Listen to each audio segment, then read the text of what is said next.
Okay, so here is a PowerPoint presentation about the cultural context of the Chinese folk novel, Monkey, also called Journey to the West.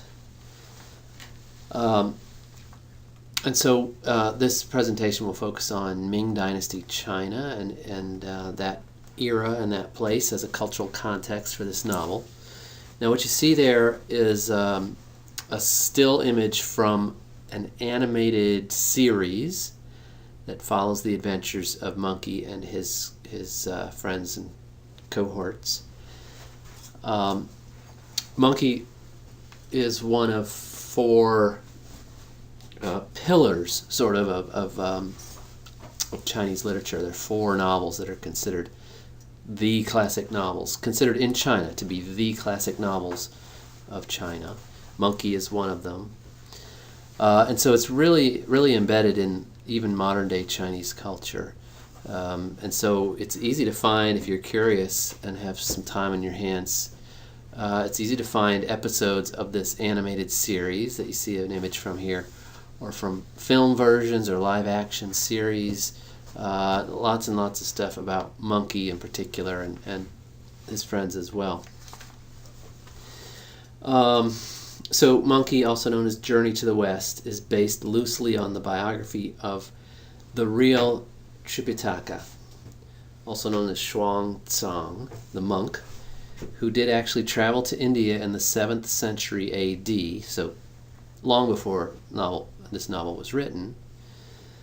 He was unable to get permission to travel to India, and he secretly joined a merchant caravan. So, I mean, even right there you can see that the novel Monkey is loosely based on his life. His journey to India took 4 years, and he stayed there for 16 years. His accomplishments were well known and celebrated over the next several centuries, and were dramatized and retold in writing and by mouth.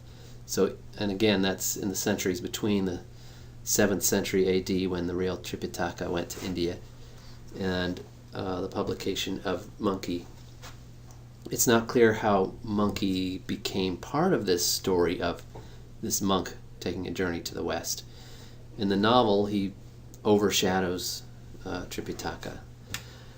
We are reading an abridged version of Monkey. It's 30 chapters. The full version is 100 chapters. But this is a very convenient abridgment for our course. So the translator created this abridged version. We get all of the beginning and all of the end and some of the middle. So anything that's missing is chapters removed from the middle. So the chapters themselves aren't abridged, but overall the novel has less of a middle. And if depending on how far you've gotten in the novel, you'll see it's very episodic once you get to the middle series of adventures, sort of episodic. Okay, next slide. So this map shows you the extent and some of the organization of Ming Dynasty China in the 16th century. And so you can see it's divided into provinces, which I believe there are 13.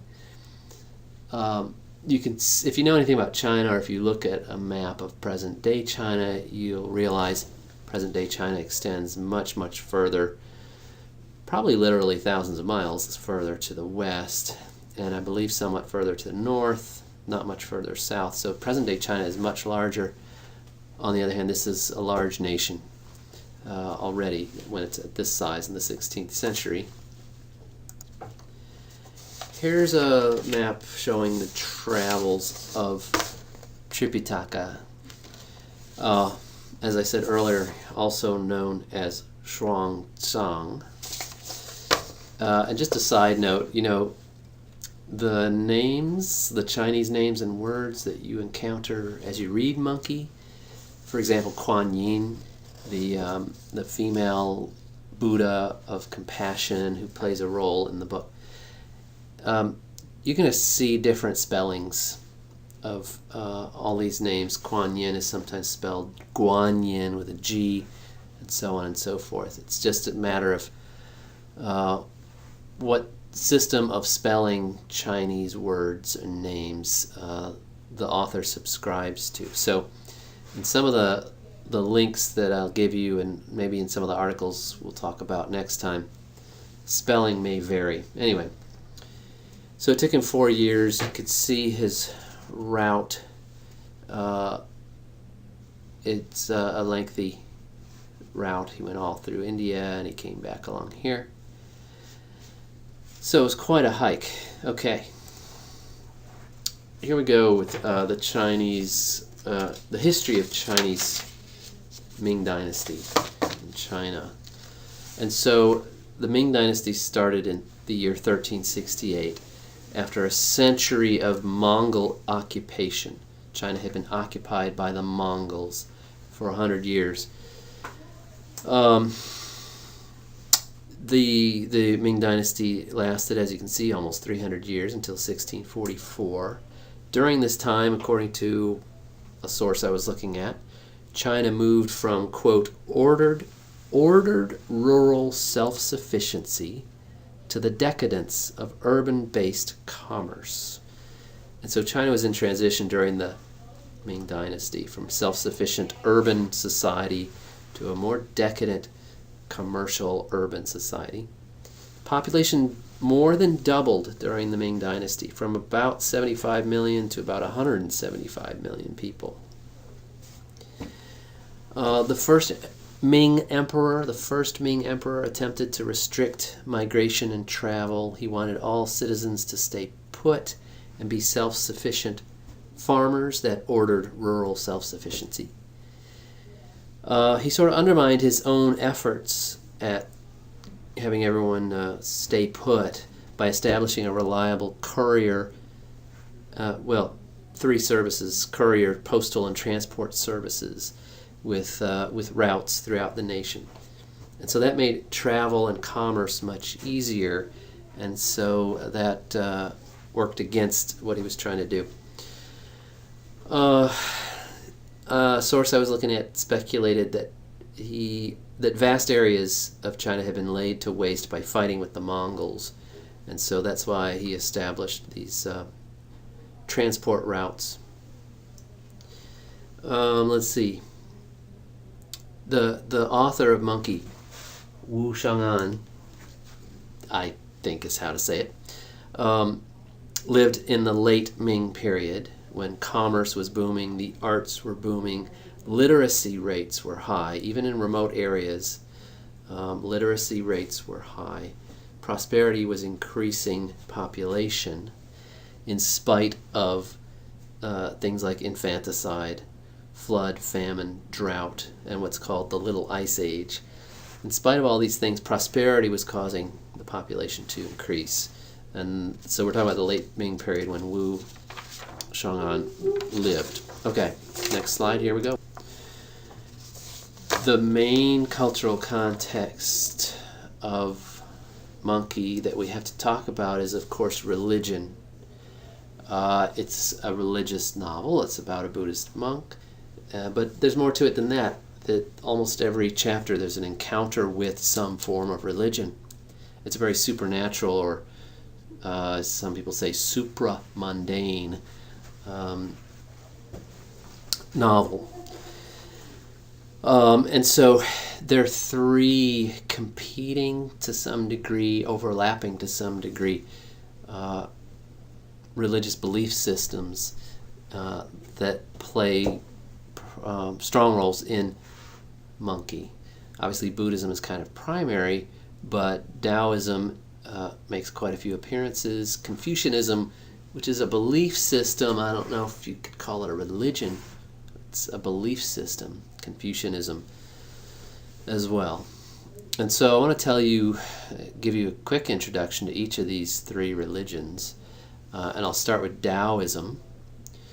You probably learned a lot about Taoism from Dr. Houck if you took any of his courses. But anyway, a quick review.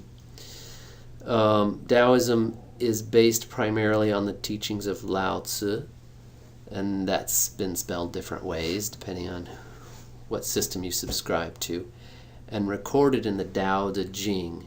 So that's kind of the scripture or book where the teachings of Lao Tzu are recorded. Lao Tzu lived in It's estimated somewhere around 600 to 300 BC. Obviously, he didn't live for 300 years, but that's the broad estimate of when he lived. 600 BC to 300 BC, somewhere in there, he had a lifetime. According to Taoism, the universe is made up of two opposing and complementary forces. Yin, which is dark, receptive, and female, and Yang, which is light, assertive, and male. These two forces seek to exist in harmony. They're represented by the familiar yin and yang symbol that you've seen, which is a circle with black and white portions that are sort of teardrop shaped that interlock, and each one has a dot of the opposite color. If you don't know what I'm talking about, send me an email and I'll send you a picture of it. Yin and yang. In Taoism, an important belief was that one can best harmonize with the natural flow of life by being receptive and quiet. Now that might seem to go against how Taoism is presented in Monkey. We'll get to that. Lao Tzu said that humans model themselves on earth, earth on heaven, heaven on the way, and the way on that which is naturally so. The way. Taoism talks about the way. Another sort of important concept in Taoism is Wu Wei. Wu Wei. I did put it in the slide there. I was about to spell it for you. Which means actionless action. Quote, taking no intentional or invasive action contrary to the natural flow of things. Or you could think of it as non-interference. It sounds like, what we might call going with the flow. If you click on that link, it'll take you to a web page that has information about the Taoist pantheon. The pantheon being, sort of the team of gods and deities that make up a religion, right? So the pantheon, the Taoist pantheon, you can explore further. Now, the reason why perhaps the Taoists that are encountered in Monkey don't seem like these non-interfering, harmonious people that you might expect from what I've said about Taoism is there were Taoist sects, different sects devoted to alchemy, sorcery, faith healing, and the use of power objects developed.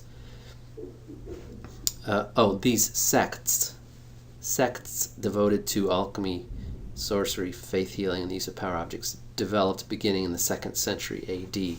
So in most cases when Monkey and his friends encountered Taoists, they're magicians and sorcerers and alchemists. So it's sort of that aspect of Taoism that is presented. We can talk about Buddhism, and again, just a quick overview, and you may be familiar with it already. Buddhism, as far as a belief system, is based on 4 noble truths. There was not room for these truths on the slide, so here they are.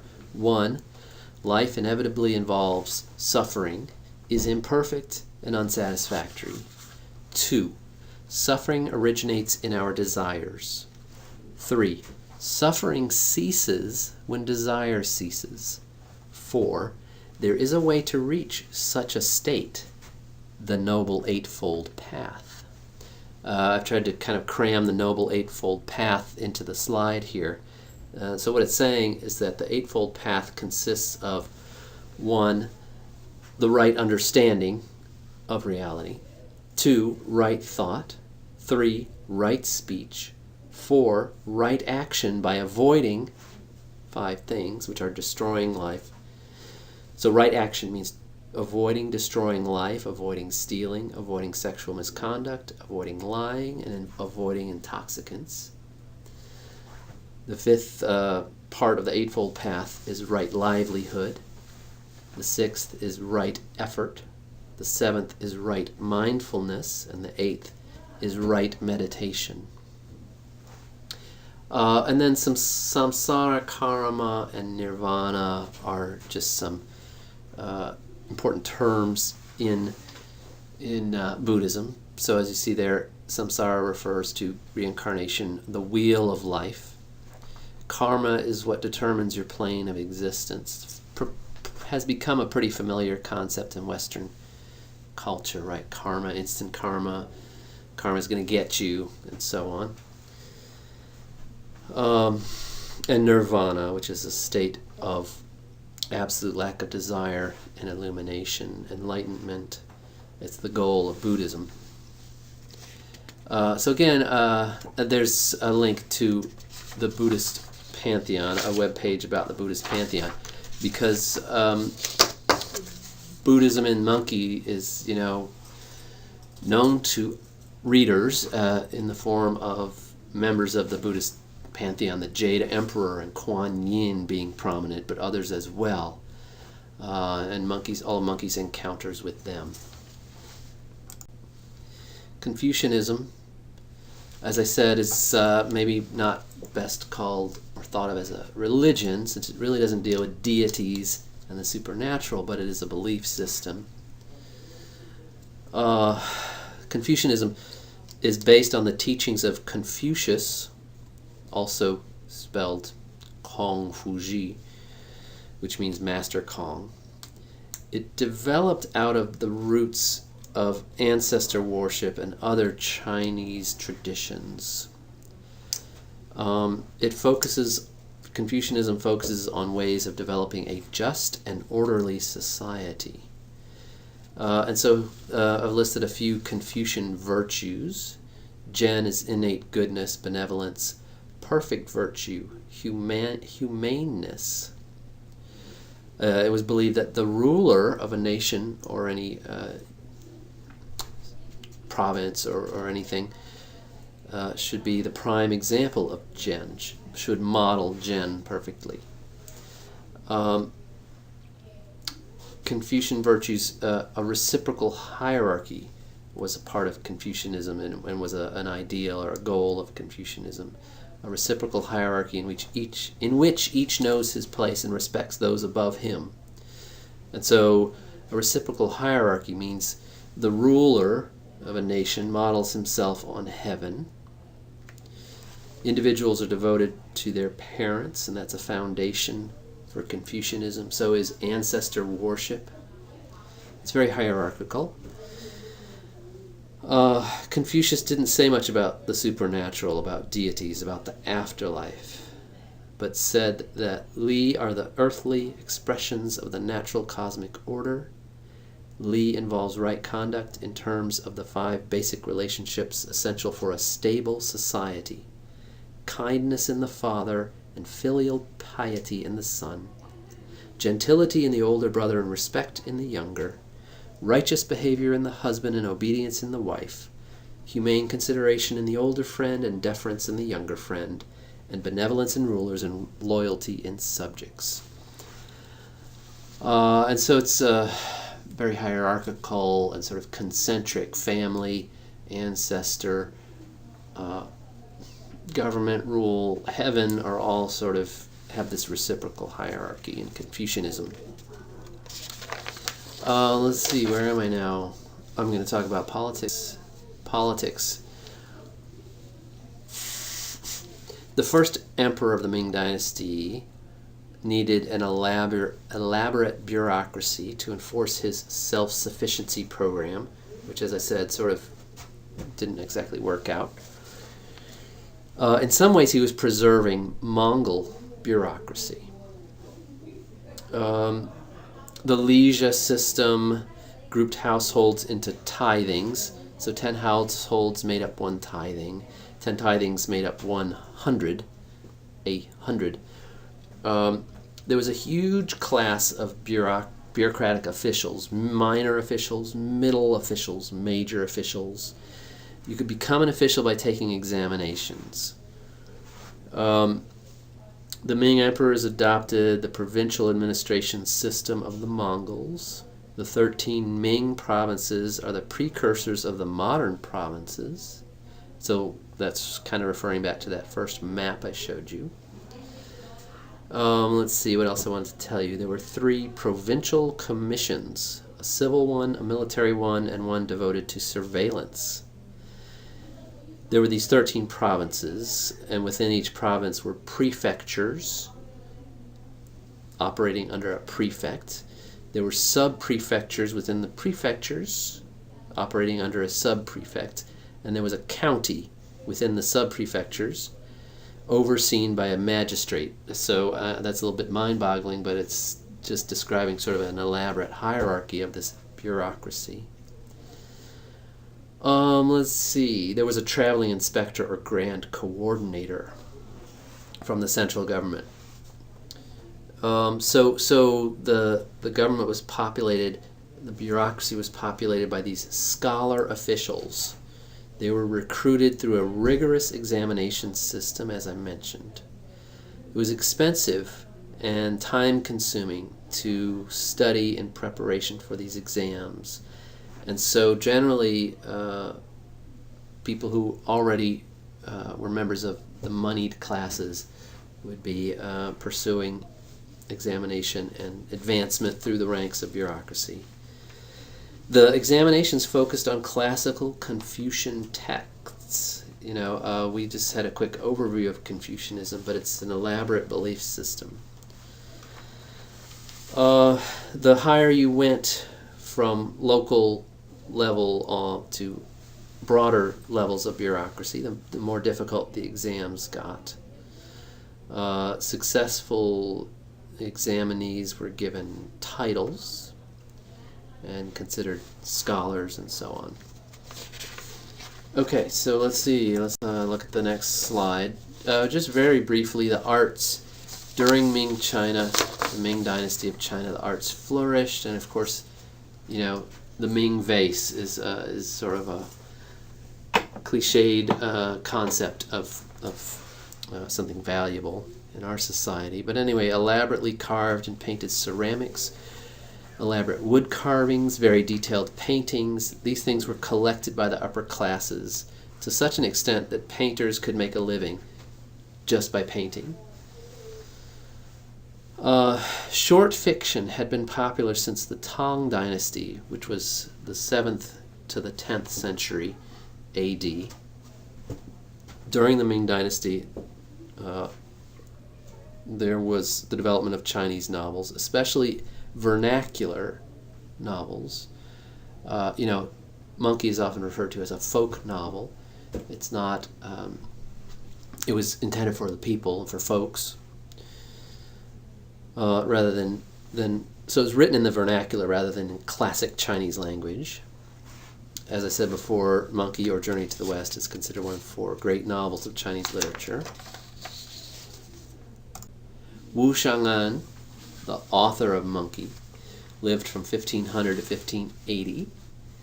He was a minor official himself with a reputation as a poet and humorous writer. He had, quote, a self-declared predilection for the marvelous, the exotic, and the supramundane in literature. Supramundane kind of means celestial, above, mundane sort of means daily, run-of-the-mill, unexceptional. So supramundane is above the mundane, it's celestial. It is not quite the same as supernatural, but a related term. If you read the preface, is it the preface or the introduction? It's the introduction to the American edition. And so it's actually page 1, regular numeral 1. But it's the introduction to the American edition, written by someone named Hu Shi.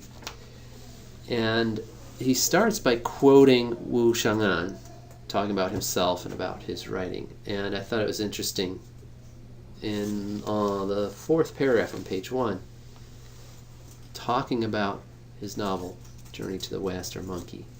He says, now only these few stories, less than a score, have survived and have so successfully battled against my laziness that they are at last written down. Hence this book of monsters. I've sometimes laughingly said to myself that it is not I who have found these ghosts and monsters, but they, the monstrosities themselves, which have found me.